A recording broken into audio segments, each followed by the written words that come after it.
Hello friends, welcome to Faris home food. நம்ம வீடியோவில் இன்றைக்கி பார்க்க போகிறது கார்லிக் மஷ்ரூம் கேப்சிகம் ஃப்ரை தான். ரொம்ப நல்ல ஒரு சூப்பராக இருக்குங்க, செம்ம டேஸ்ட்டாக இருக்கும். சப்பாத்திக்கும் வச்சு சாப்பிட்லாம், ரைஸ்க்கும் வச்சு சாப்பிட்லாம், சூப்பராக இருக்கும். வாங்க இந்த டேஸ்டியான கார்லிக் மஷ்ரூம் கேப்சிகம் ஃப்ரை எப்படி செய்யலான்னு பார்த்துடலாமா? வீடியோக்குள்ளே போய் பார்க்கலாம். வீடியோக்குள்ளே போய் பார்க்குறதுக்கு முன்னாடி நம்மளுடைய சேனல் ஃபேரிஸ் ஹோம் ஃபுட் சேனலை சப்ஸ்கிரைப் பண்ணாதவங்க சப்ஸ்கிரைப் பண்ணிக்கோங்க. தேங்க்யூ.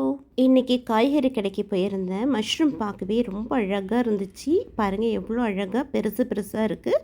உடனே மஷ்ரூம் வாங்கிட்டேன். உங்களுக்கு சூப்பராக வீடியோ போட்டு காமிக்கலான்ட்டு. இப்போ இந்த மாதிரி ஒரு குடமிளகாவும் எடுத்து வச்சுக்கோங்க. அவ்வளோதாங்க. இப்போ நல்லா ஃப்ரெஷ்ஷான மஷ்ரூமையை நல்லா வாஷ் பண்ணிவிட்டு இந்த மாதிரி கட் பண்ணி எடுத்துக்கோங்க. எப்போவுமே ஃப்ரெஷ்ஷாக மஷ்ரூம் வாங்கி அப்போவே சமைச்சு பாருங்கள், ரொம்ப நல்ல ஒரு டேஸ்ட்டாக இருக்கும்.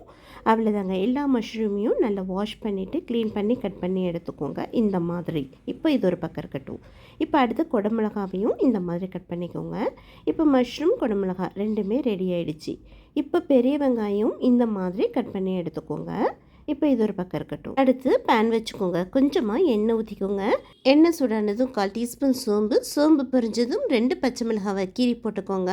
கொஞ்சம் கருவேப்பிலை இலை, 20லேருந்து 25 பல்லு பூண்டு நல்ல பொடியாக நறுக்கி போட்டுக்கோங்க. இது கார்லிக் மஷ்ரூம் கேப்சிகம் ஃப்ரைன்றதுனால கண்டிப்பாக பூண்டு அதிகமாக தான் வேணும். உங்களுக்கு பூண்டு பிடிக்கல அப்படின்னாலும் பிரச்சனையே இல்லை, இஞ்சி பூண்டு பேஸ்ட்டு போட்டுக்கலாம். இப்போ நம்ம மஷ்ரூம் கட் பண்ணி வச்சுருக்கிற மஷ்ரூம் போட்டுக்கலாம். மஷ்ரூம் போட்டுட்டு நல்லா 1லேருந்து 2 நிமிஷம் நல்லா சுருள வதக்கிக்கோங்க. இப்போ எதுவுமே மசாலா போட வேண்டாம். இப்போ நல்ல சுருள வதங்கினதும் 1/2 டீஸ்பூன் மிளகுத்தூள், 1/4 டீஸ்பூன் சக்தி வெறுமிளகாய் தூள், 1/4 டீஸ்பூன் உப்பும் போட்டுட்டு மறுபடியும் இந்த மசாலா வாசனை போகிற வரைக்கும் 1லேருந்து 2 நிமிஷம் நல்லா வதக்கிக்கோங்க.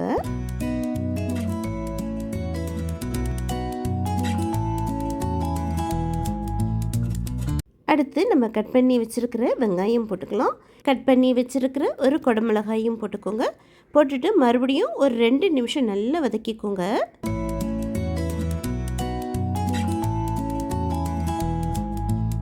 அவ்வளோதாங்க. கடைசியாக கொஞ்சமாக தண்ணி ஊற்றிக்கோங்க. அதிகமான தண்ணி மஷ்ரூமுக்கு தேவைப்படாது.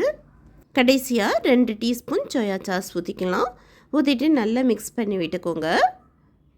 அவ்வளோதாங்க. இப்போ உப்பு காரெல்லாம் செக் பண்ணி மூடி போட்டு விட்டு 5 நிமிஷம் விட்டுருங்க. இடையில கிளறி கொடுத்துக்கோங்க. இப்போ 5 நிமிஷத்துக்கு அப்புறம் பாருங்கள், வாவ் சூப்பராக நல்ல கம்மன்னு நல்ல வாசனையாக இருக்குங்க. இப்போவே சாப்பிட்ணும் போல் இருக்குது. இப்போ ஐஸ் ஸ்பீடில் வச்சு நல்லா கிளறி கொடுத்த ஸ்டவ் வந்து ஆஃப் பண்ணிக்கலாம். அவ்வளோதாங்க. நல்ல கம்மன்னு நல்ல டேஸ்டியாக garlic mushroom capsicum fry ready. ரொம்ப நல்ல சூப்பராக இருக்குங்க. கண்டிப்பாக ஒரு தடவை ட்ரை பண்ணுங்க, மிஸ் பண்ணாதீங்க. ஒரு தடவை தான் இந்த மாதிரி செஞ்சு பாருங்களேன். அப்புறம் உங்கள் வீட்டில் இருக்கிறவங்கலாம் இதே மாதிரி மறுபடியும் செஞ்சு தாங்கன்னு சொல்லுவாங்க. அவ்வளோ சூப்பராக இருக்குங்க. கண்டிப்பாக மிஸ் பண்ணாமல் இதே போலயே இந்த கார்லிக் மஷ்ரூம் கேப்சிகம் ஃப்ரை செஞ்சு பார்த்துட்டு எப்படி இருக்குன்னு கமெண்ட் பண்ணுங்கள். இந்த வீடியோ பிடிச்சிருந்ததுன்னா மறக்காமல் லைக் பண்ணுங்கள், ஷேர் பண்ணுங்கள், சப்ஸ்கிரைப் பண்ணுங்கள். தேங்க்யூ ஃபார் வாட்சிங். பை.